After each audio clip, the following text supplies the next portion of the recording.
The URGI went back to Geissele again. Short story. Another update to my last video. If you go through in order, you'll see my URGI is fixed.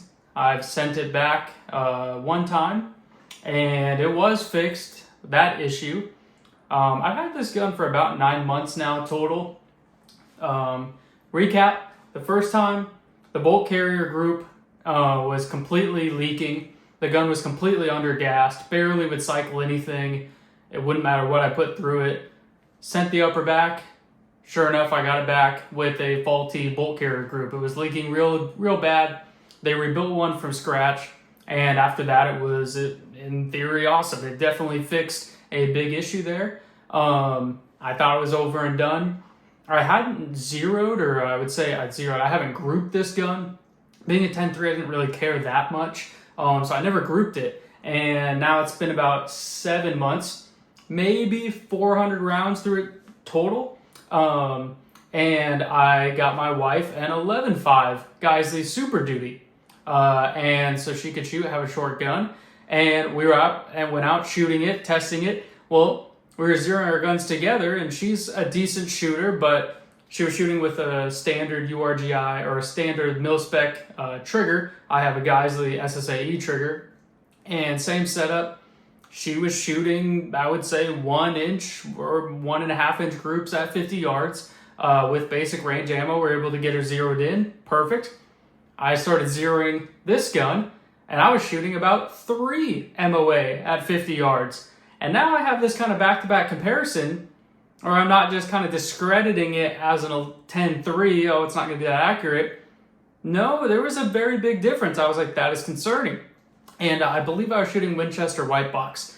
This whole time is between Winchester White Box 5.56, PMC 5.56, and PMC Bronze 223. Those are the 3 main ammos I was testing with. So I was zeroing with one or the other. Either way, it was terrible. So I shoot one of the other 3 ammos, still the same. Said, that's not right. And I did have this magnifier on as well with an SSAE at 50 yards. That didn't really add up to me. I put it back to 100 yards. I was getting 6 MOA groups and shifting point of impacts. Granted, I had the suppressor on there, but I did it without the suppressor, and it was the same result. Suppressors tend to make the accuracy better. Your point of impact will shift, but the accuracy can tune up, not necessarily. That was a big issue. I did not enjoy that. All 3 ammo were completely screwed, and I know I'm not shooting perfect ammo, but it shouldn't be 6 MOA, in my opinion. That's a fail.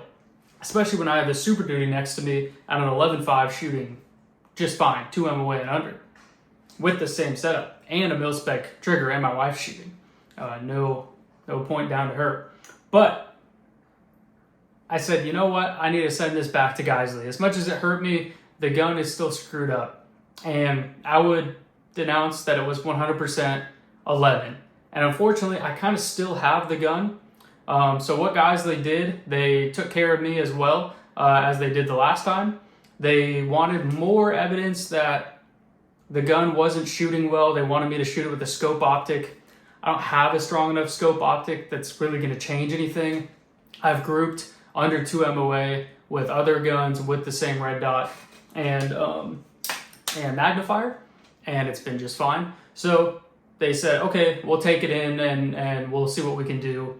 So what ended up happening, they were shooting 77 grain IMI razor core. Know anything about ammo? That ammo, it is great, and which is probably what I'll be continuing to shoot out of this. And they were getting changes in POI shifts just between magazines, and also having issues that they said their engineers couldn't figure out, and they didn't have an exact answer on what the specific cause was, but they replaced what they call the barrel cartridge, which is the muzzle device, the barrel, the gas block, the gas tube, and the barrel nut were all replaced, brand new. So the rail is still the same, and the upper is still the same, charging handle, and then my same bolt carrier group that had gone back the first time. I wish they had seen this issue the first time, but obviously they didn't accuracy test it.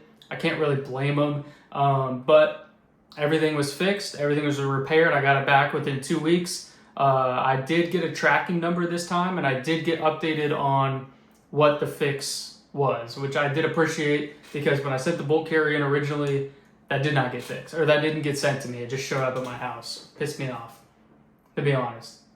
So that's a short story of it. I'll add in some pictures once in here, either before, and maybe you've already seen them, of the groups that I was getting. And now with PMC Bronze 223 at 100 yards, I'm shooting 1.5 MOA, and they claim to shoot 1.5 MOA with IMI Razor Core, and I do believe them. I don't have IMI Razor Core, but I will be buying some and testing with it. But I was happy enough with crappy range ammo PMC Bronze to shoot that. And yes, the gun is unloaded. Okay. And now I do have an EOTech, which I love that, by the way. This is an EXPS3 TAC 1. So just a single dot, nothing else. Can't go wrong with it. Really, really enjoy it. But yeah, back to the URGI. I am happy that they fixed it. It has a little bit of a burn in my heart here for this gun, but I do love it because, man, it shoots good. And now it definitely shoots better. The feel is better. The impulse is better, and it's not obviously shifting, and it will group consistently now, which I do appreciate. Do I recommend it to somebody else? On sale? Yes, for sure. Do not buy it at full price. Always buy it at sales. And I haven't heard a ton of other issues from other people with the URGIs online, so I definitely think this is a fluke and some sort of lemon. But these are the issues I'm having. I just want to be honest. And I bought this with my own money. Geissele doesn't know who I am except for me sending their stuff back all the time. But yeah, I have no issues with it now. And I would buy another one. Again, I have a Super Duty, and if I needed a 16-inch, it would probably be a Geissele. It may be a Super Duty. I don't think I'd buy a 14.5, another URGI. But I do love the 10.3 URGI. And I would recommend it, even though I'm having all these issues. They've been top-notch service, explaining everything that needs to be explained. They replaced basically the entire upper besides the rail. Literally the entire upper besides the rail and the actual upper receiver itself. And so I do appreciate that. And now I almost have a brand new gun, even though it only had 400 rounds. So that's just kind of my short story here. I don't really have much else to say. Except I just want to put this out and thank Geissele for fixing it and standing up to their stuff, because I want to love this gun, but now I have to go through another 500 rounds before I can really even attempt to trust it, and I'd like to even put 1,000 on it before I really trust it, and so that kind of sucks. I thought I was already getting there, but it is what it is. I hope you guys had a good Thanksgiving and a good coming up Christmas. Have a good one. Thanks.